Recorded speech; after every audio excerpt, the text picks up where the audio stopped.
Welcome to the Encore Audio Archives YouTube channel. I'm Taper Dave, and this is my channel. I've uploaded hundreds of talks here that I've recorded at meetings in West LA, and I've also recorded conventions starting in 2013. I've got a bunch of those up. And Walt and Mary Murray, the original owners of Encore Audio Archives, started the company in the 80s, and Walt recorded Joe and Charlie's and a bunch of stuff down in Vista, California. My sobriety date is June 20th of 1994. I hope you find something you like, so please like and subscribe to my channel and comment down below. If you want to hear something that I don't have or that you don't see, I'll see that I get it. Anyways, take care and have a great day if you want to. Tonight our second speaker is Tom.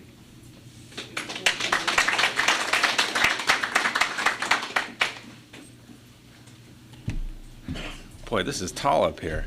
My name is Tom. I'm an alcoholic. Hi, Tom. I will tell you that I love beer. I love to drink beer, and I love to get sloppy drunk and make the room spin and throw up and get into trouble. And that's my MO. I mean, no romantic stories about chasing off to Bolivia for heroin or anything like that. I grew up in Montebello, where nothing happens, ever. And I was one of these kids that, growing up, I have warped and distorted thinking. And I was one of these kids who, like Charlie Brown, when he went trick-or-treating, everybody got candy and I got a rock. That's the way I felt. And I'll spare you the details, but grade school didn't go so well. And my mother had me tested. And they said I had a lot of potential, but they didn't say what I had a potential for. But I love music. Music is a major part of my life. And when I was growing up, the Beatles and the Stones and James Brown with the Cape came out, and and I wanted to be in a band. And I learned how to play the guitar, and I learned how to play a little bit of piano, and I used to stand in front of the mirror and pretend and lip sing, and it just seemed like such an exciting world. And on the way to the bandstand, drugs came out of the closet in a major way. I'm talking the late 60s. Everybody was taking LSD and smoking pot and tripping out, and Summer of Love and San Francisco. You remember. Yeah, I always know how old people are when they go, yeah. And but we had this guy, and I wanted to be like my musical heroes, because everybody was getting stoned. I wanted to be just like them. I had no idea what being stoned was, but I wanted to do that, whatever it was.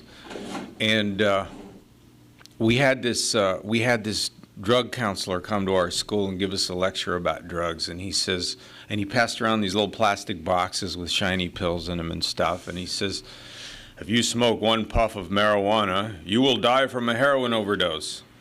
So that kept me off of drugs for a very short while, and I was hanging out with my buddy, and he this is the first drink story, and he says, we're gonna go get some. We're gonna go get some beer. You want to go? And I said, sure. Because I had this I knew how to drink beer because I had this crazy Uncle Jimmy and Aunt Agnes. They come and visit the family twice a year from Albuquerque. And we loved Uncle Jimmy. He was crazy. He'd tell us jokes and, make us hats and take us for walks. And he always had a bottle of whiskey in his pocket. And he always had Ham's beer going in the refrigerator. And, being little kids, and we always followed Uncle Jimmy around, and, he'd crack open that beer and pour it in a glass, and he'd look around. And if nobody was looking, he'd hand me the beer. He said, drink that. And I'd slug it down, and I remember the aroma, and I remember the flavor, and I remember the bubbles popping all over my face. And I remember the way it hit me in my gut right here, where it's empty all the time, just the way the beer just exploded, and it felt so good. And my buddy, so let's go get some beer. So we went and stood out in front of the liquor store. We got some guy to score for us. We walked down to the park, local park, Grant Ray Park, in beautiful Montebello, where nothing ever happens. And we drank. And, I cracked open that quart of Brew 102, and because I'm an alcoholic and I have an allergy of the body, I couldn't stop drinking. I couldn't put the bottle down. And I chug-lugged it down, and I developed that phenomenon of craving that we talk about here. And, I was accepted by my peers. They said, look at Tommy, he's cool. He can chug-a-lug. All right, Tommy. And then, there's my lower companions, right? I had a psychic change because I was running around restless, irritable, discontented, unhappy, and confused. I was now happy, joyous, and free. Okay? And because I have an obsession of the mind, I couldn't wait to do it again. And that kind of set the tone for like my high school years. I mean, I spent the better part of the week trying to find out where you guys were going to have a party. Because I know if you guys were going to have a party, there was going to be people drinking, and I wanted to be part of that scene.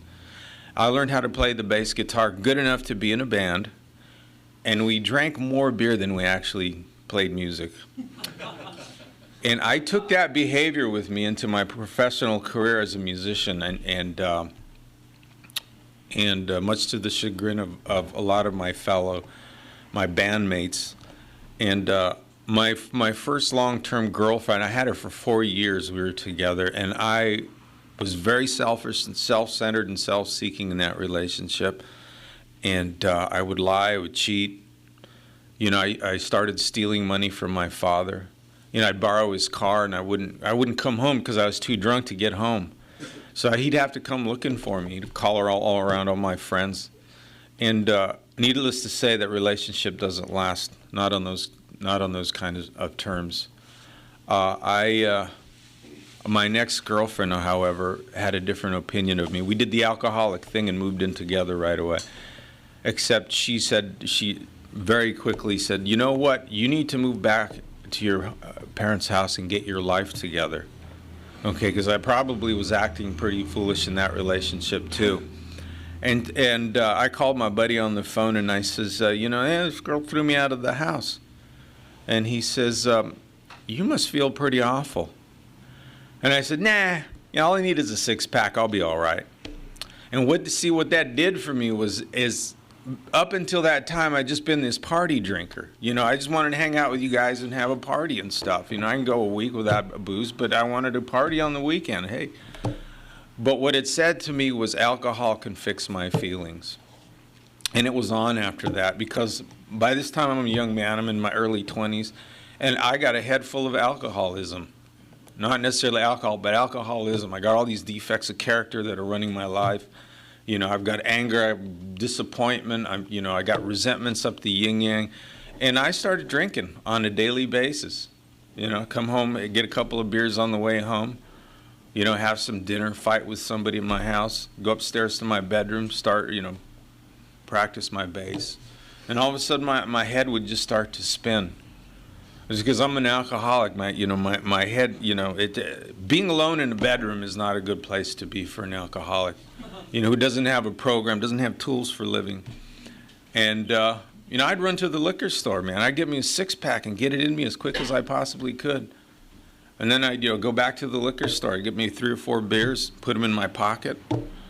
That was one of my MOs. You always get a coat with lots of pockets. So you can go to a party and you don't have to hassle with the keg or, and because I don't know anything about hard liquor, I heard somebody say one time, give me a half pint of Jack.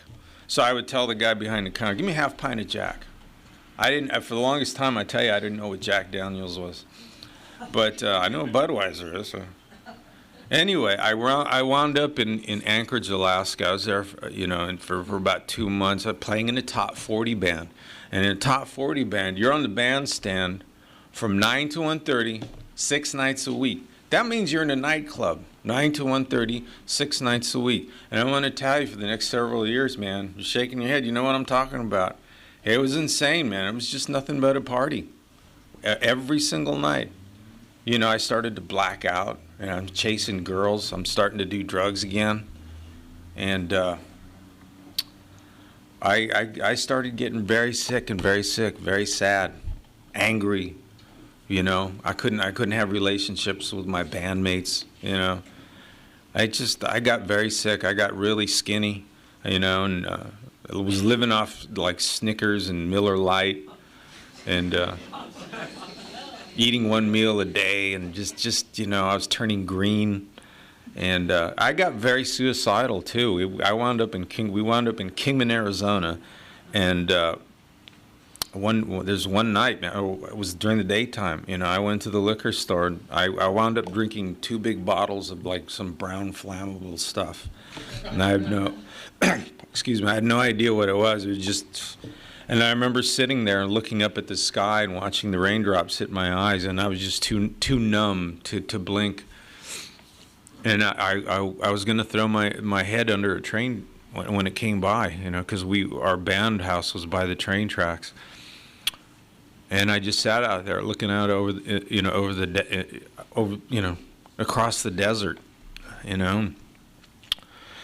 Anyway, that kind of mindset, that kind of behavior just continued on for several more years. I wound up living in my grandmother's closet, because I couldn't put it together to get my money together. And I wanted to go to this music school in Hollywood, this MI, and so I moved to Hollywood somehow. And I had this girlfriend that I met in Hollywood, and she was like a local diva there, and she knew everybody, and we just got together. She took me all around to all the hip clubs, the underground clubs, the after-hours clubs, and we just drank and we fought. And we drank and we fought. We'd take it out in the middle of the street and yell at each other. You know, at one point, one night I can remember, you know, she was in my apartment on the 2nd floor screaming obscenities at me, and I was hiding in the basement. And she was like carving things on my window, on my walls with a knife. And we ended up moving in together. But before that happened, what happened was how I got to AA is, you know, once again we were at another party and, you know, got down to drinking Blue Label beer. Remember that Ralph's beer with the blue label? You know, we stole, some kid was drinking tequila, and I never understood why when you open a bottle, you drink it, right? This kid opened the bottle and he took a sip and closed it up and hid it behind the refrigerator. So what the heck is that? So we stole it, we drank it. And there was some like pink punch, and I was singing in German or something. Well, on the way home, I got a drunk driving charge. You know, I went down this hill coming out of the Hollywood Hills, and they threw me in jail, man. And it was just the Venice substation over here, but, you know, and I just laid there looking at the ceiling, and I had that moment of clarity. Here it is, 16 years later, man. Just been one big blackout, one big party. You know, I got to the point where I felt like a pair of tennis shoes in a dryer, you know, just bouncing around. Man, I was sick. You know, I was green. I was 10 pounds underweight. I mean, I'm skinny for 2 people right now. And I was like 10 pounds underweight, and I had an infection literally in every orifice of my body, you know. And I was not a vision for you, that's for sure. And I got out of jail, and my dad came and he laughed at me, and I remember walking to my car, and nobody ever said anything about Alcoholics Anonymous. I didn't have any friends in AA, and nobody told me, you know, you might have a drinking problem, son. But I remember there was an episode of Dick Van Dyke where Buddy Sorrell, remember Buddy Sorrell? Maury Amsterdam, and he made mention of Alcoholics Anonymous, and that was in the back of my head. That came for some reason, and I even had a vision of the circle with the triangle in the middle for some reason, and I don't remember. This is before I went before the judge. I don't remember making the phone call, and I don't remember walking into my first meeting. But I do remember going to a meeting. Every Monday I went to this meeting by my house. You know, and I heard you guys talk about alcohol, about how you guys drank like I drank. You know, about the low self-esteem and the depression, and, you know, and you guys told me, you know, keep coming back, you know, easy does it, one day at a time, happy, joyous, and free. And I thought, wow, That is so cool. Man, you know, I got to tell my girlfriend about this because, you know, she's a wreck, and, you know, she's got problems other than alcohol, I want to tell you. And you know, I went before the judge, and, you know, I paid my debt to society. You know, I started school. And when all this was done, I stopped going to meetings. Not a good idea. And the only thing I had managed to do is not drink. And I spent 3 years like that, just not drinking. And after school, you know, everything was looking good. My parents were proud of me, and, you know, and I got this gig down in Long Beach, you know, I think it was like 3 or 4 nights a week. And in Long Beach, I don't know why, every time I would do gigs down there, somebody would show up with, you know, speed. And because that was my second drug of choice, you know, I mean, I didn't do a whole lot of it, but I could see the pattern starting, you know, the partying, and I started hanging out with creepy girls, and I mean, I didn't cheat on my girlfriend or anything, but I could see how that, you know, that whole thing was starting up again. And my last high was I left that band. I had made a decision actually to stop doing this, and I knew it was bad for me. And my last high, it was no big shakes. It was nothing, you know. I didn't wind up driving my car into a Ralph's supermarket or anything glamorous like that. I mean, I was doing a gig with these guys. I was filling in for 2 nights, and at the end of the second night, the band leader says, "Come on over to the house. You know, we're going to have a little gathering." And I said, "Okay." You know, because these guys they're fun guys. They're telling jokes on stage and everything, so I can hang with them. And it was no big deal. I mean, people hanging out, friends, a few girls, people sitting around drinking booze, drinking coffee. And band leader calls me in the bedroom, and he says, "Thank you for filling in. You did a great job. Here's the money we owe you. Got a free set of bass strings." And he pointed to the table, and he said, "That's for you." And it was a little bit of speed there, and I swooped it up, and I want to tell you, I mean, I could drink a cup of coffee and get the same thing. That's what it did that night. You know, went out and I played cards, you know, with some girl, and we talked, and I went home and I went to bed. But you know what? I knew it was over. I couldn't do it. You just couldn't do it anymore. It was a God shot that I couldn't do it anymore. And me and my girlfriend got into another big fight. And when the smoke cleared, she says, "You know, you need to get some help." And I figured, wow, she's ragging on me again. But I said, "Well, you know what I can do? I can go to a meeting of Alcoholics Anonymous. I'll sit in the back and I won't raise my hand. I could just, you know."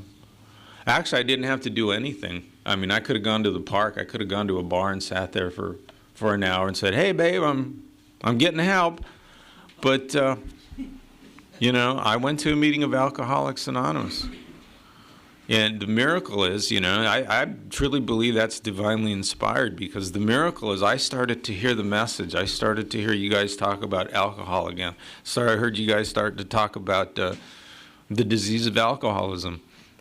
And you guys said, "Keep coming back. Easy does it. Happy, joyous, and free, one day at a time." And I got it.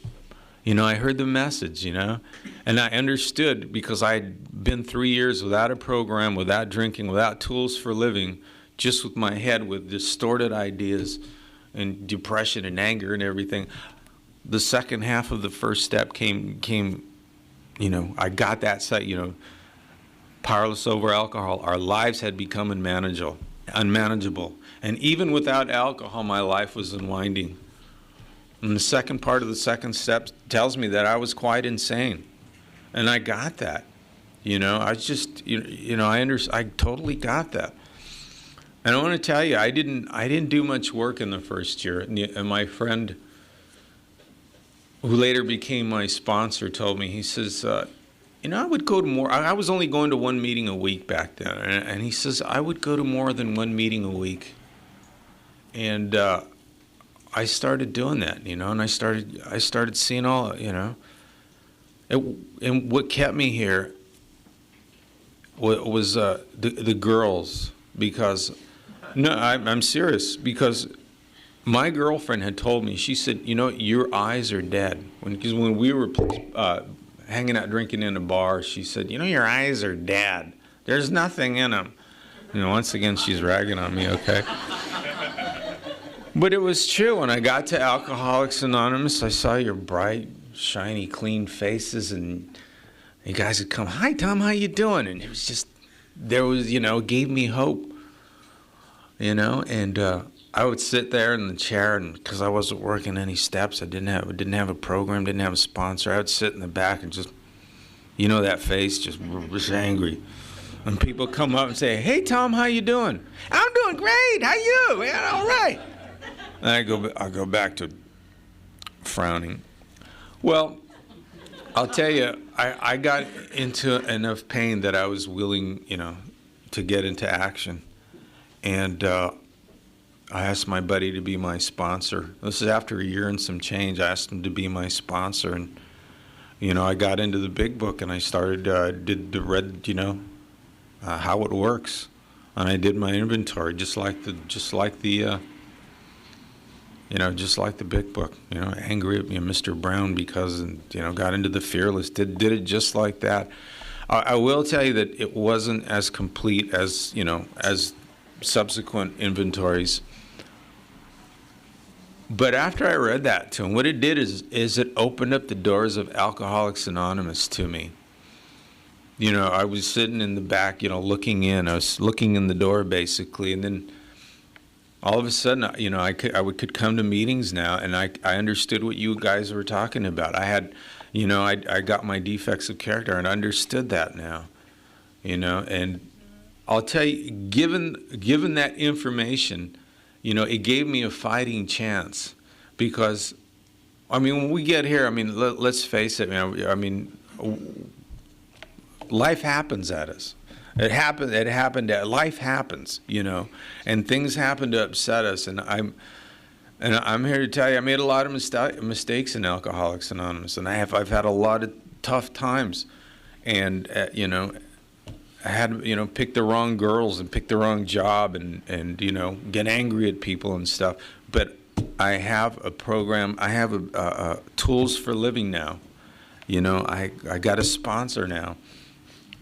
You know, I can call people on the phone. I've got friends. My sponsors told me early on, he says, you've got to find your own tribe in Alcoholics Anonymous. You know, because, you know, we're not going to get along with everybody here, let's face it. But I have found a good tribe, found a core group of people that are my good friends that I can call any time. You know, and I've had to, you know, go down to my friend Terry, she's been my friend for about, like, over 20 years. You know, I've gone to her house, gone down to her apartment, and sat in the fetal position on the floor. And because she's a sober member of Alcoholics Anonymous, she's you know, allowed me to do that while she was cutting people's hair. And you know, I got into service. You know, I got a commitment at central office. I love that commitment because, you know, nowadays when the phone rings at central office, it could be people from anywhere in the United States.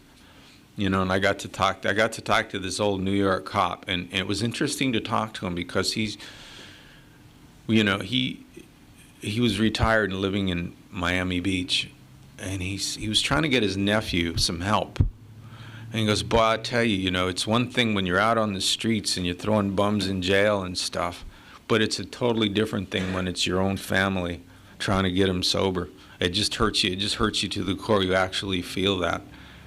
And boy, I talked to this one gal who came from, you know, she was getting a 5-year cake. She came from Washington, D.C. with a family of privilege and wealth, and could not get sober.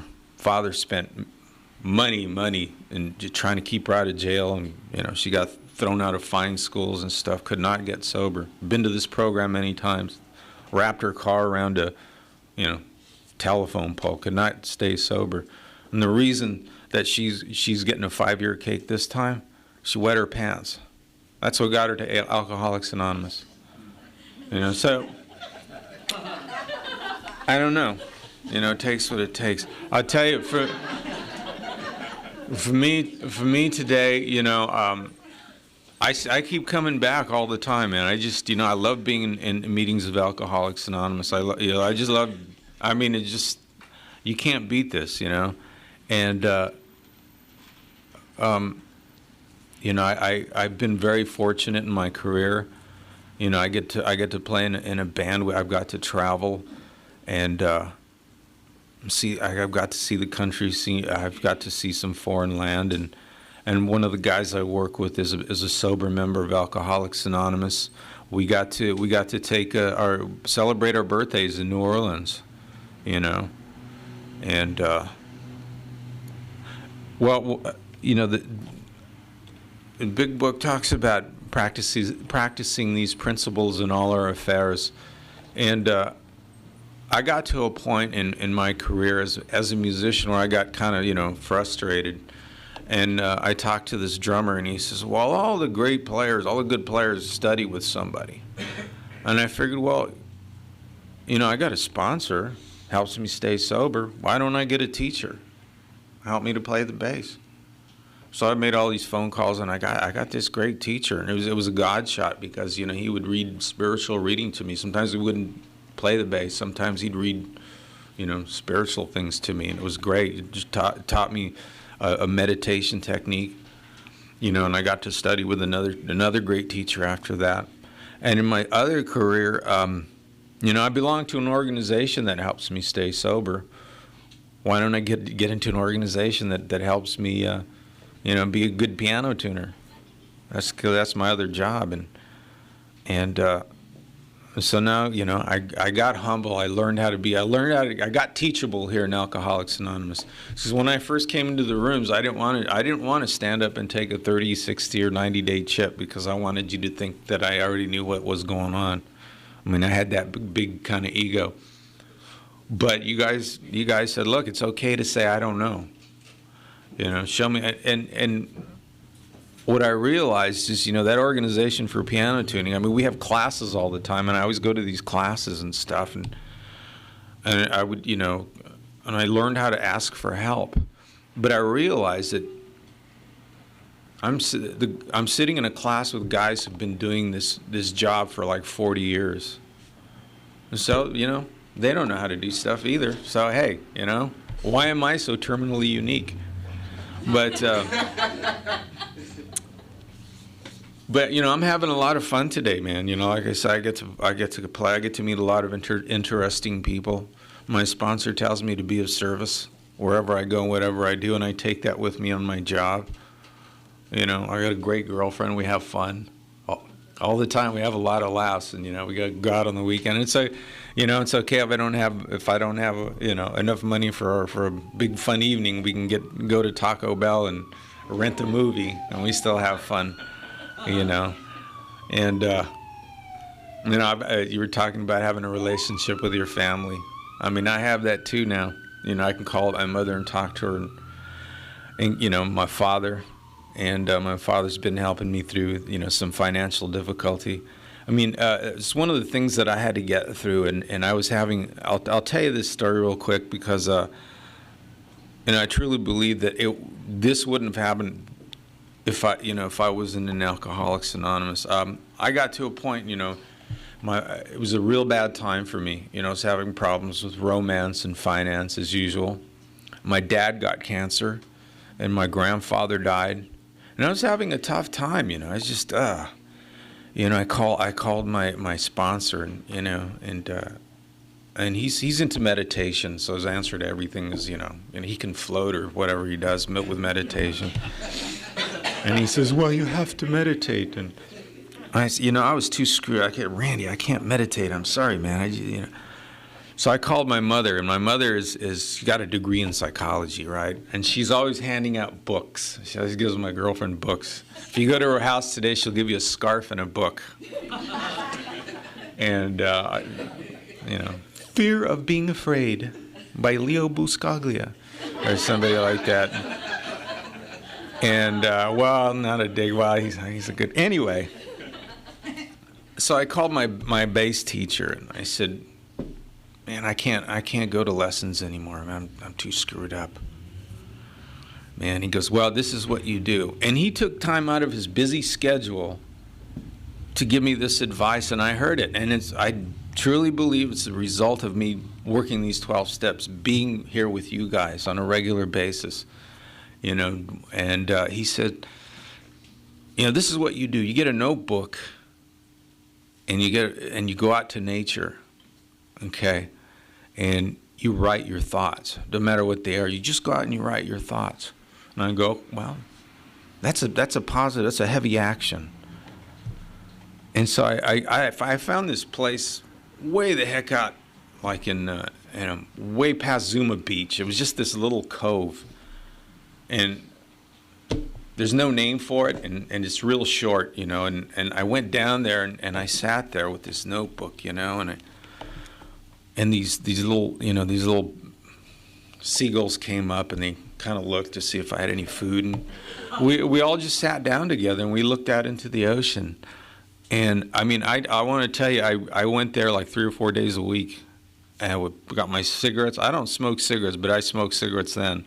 And I spent a lot of money on gasoline and espresso, and I sat on that beach for hours, and I would just write, like the first couple of weeks, it was just F you, F you, F you, F, just pages, just like a crazy guy in front of 7-Eleven.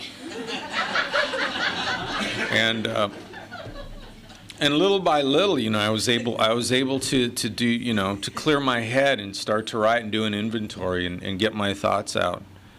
And there was this pelican. You ever seen pelicans fly? They just kind of go like this. And there was this pelican. He would come out of the mist, and he would just kind of, you know, disappear into the mist. And you know, and he was this old beat-up pelican, and he had his feathers. He had feathers missing, and ones that he had, his flight feathers, are all bent and crooked. But it seems to me like he could be like an old AA guy, because he has this ultimate faith, you know, even with his bent feathers or his defects of character, and the ones that are missing are his shortcomings. But yet he has this ultimate faith, and he gets to where he needs to go. He doesn't have to flap his wings and dive, you know, swoop up and swoop down. He just, you know, and he just has this serenity and this calm, you know. And anyway, I mean, that's enough out of me. But man, if you're new here, you know, please keep coming back. And congratulations to all the people that took the chips and the birthday guy. And you know, thanks to Justin. Thank you so much, man. It's an honor and a privilege. Thank you.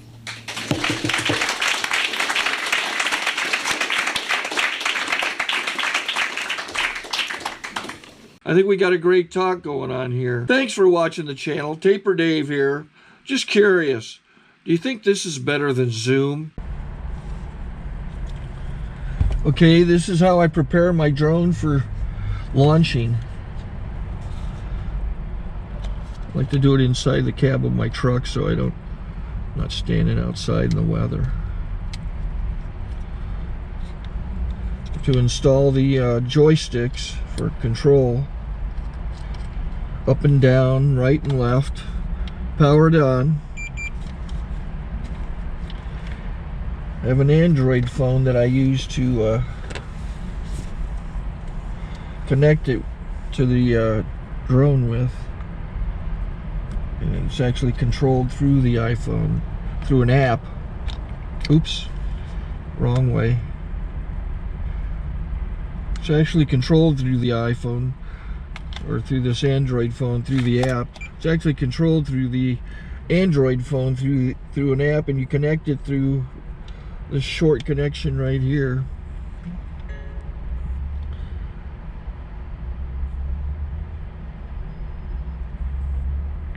Remote control connected. Remote control's connected. So I pull out the drone. I have to extend the legs. Long legs extended first, then the short legs. Remove the gimbal protector. Set that aside, then power it on one short burst, then one long burst. I lay it down. So I have to go to calibrate. So the drone's not connected yet. It shows you here as this drone gets disconnected, even though the remote's powered on. So the drone has to establish it's connected. So I go into the app to calibration mode. First I'll calibrate the remote controller. Start calibration. Out, in, out, in, up, down, and then this little wheel is to control the gimbal. So it's calibrated. Go to gimbal calibration, start calibration, and then it calibrates the gimbal. If that shows up, the gimbal's moving all over the place. Changes, you can see it on the video. And I'm calibrated to take off. It's acquired 7 satellites at the moment. There are 26 satellites up in the sky, which it has to acquire before you can take off. So it's connected. It's got enough satellites. This is white. I can go to press this little arrow button, swipe right to take off, and it would start the motors if I slid this to the right. But I'll wait till I get outside. Don't want to do it inside.